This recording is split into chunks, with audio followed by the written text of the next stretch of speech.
God played a major role in this, and family played a major role, and the things that I was involved with kept me going. Playing chess, watch a lot of sports, and that was about it. I have 2 other brothers and 3 other sisters, which is one of my sisters was a twin of mine. They was there for me more than anything else.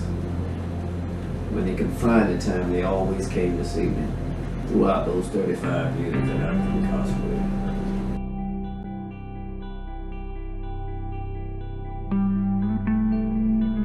I kind of see it like Joseph. That's what I use a lot throughout my speech, wherever I'm at. Joseph was a person was placed incarcerated by his peers because they put him there for a reason. He didn't have no idea what was going on.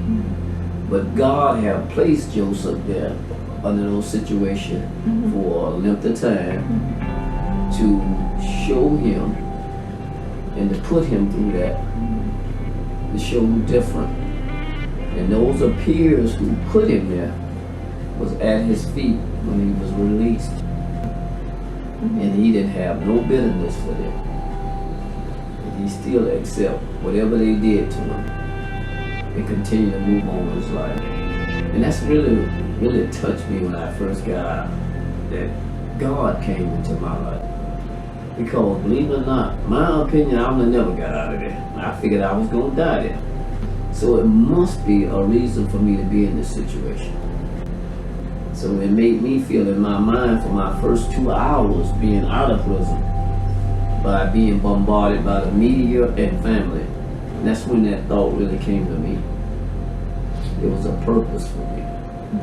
But I never dreamed I'd have the opportunity to go see someone else in my situation. That's one of my main issues for gentlemen in prison. Women as well, if I have the opportunity to go there. To let them know I haven't forgotten. But now that they have these innocent parties, you can write directly to them instead of using the chain gang lawyers, what we call them, or the jailhouse lawyers, what society calls them. It took them less than 8 months. 8 months out of 35. But it was all for a reason. It was all on his time, not my time or the state. It was his time. Once upon a time, in the land of Canaan, there lived a young man named Joseph, the 11th son of Jacob. Joseph was deeply loved by his father, who gave him a special coat of many colors, a gift that made his brothers jealous. They hated Joseph because their father favored him over them, and this jealousy soon turned to bitterness. It's always Joseph, Joseph, Joseph. What about us?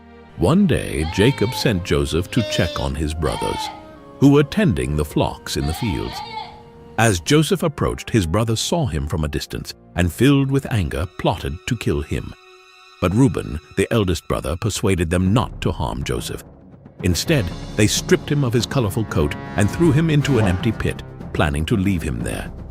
But as they sat down to eat, they saw a caravan of traders coming from Gilead on their way to Egypt.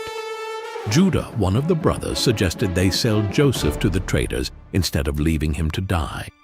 The brothers agreed, and they sold Joseph for 20 pieces of silver.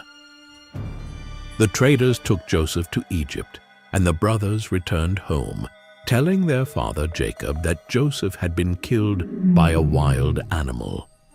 Jacob mourned his son, believing the lie his sons had told him. Not Joseph! Meanwhile, in Egypt, Joseph was sold as a slave to a man named Potiphar, the captain of Pharaoh's guard. But God was with Joseph, and he prospered in Potiphar's house, gaining favor and trust. However, Potiphar's wife falsely accused Joseph of a crime. You'll pay for telling me no. And he was thrown into prison. Despite this injustice, God continued to be with Joseph, and soon he gained favor with the prison warden. One day, 2 of Pharaoh's servants were imprisoned, and Joseph interpreted their dreams, predicting one would be restored to his position and the other would be executed. Just as Joseph had foretold, the interpretations came true. Yet, even after this, Joseph was forgotten in prison for 2 more years.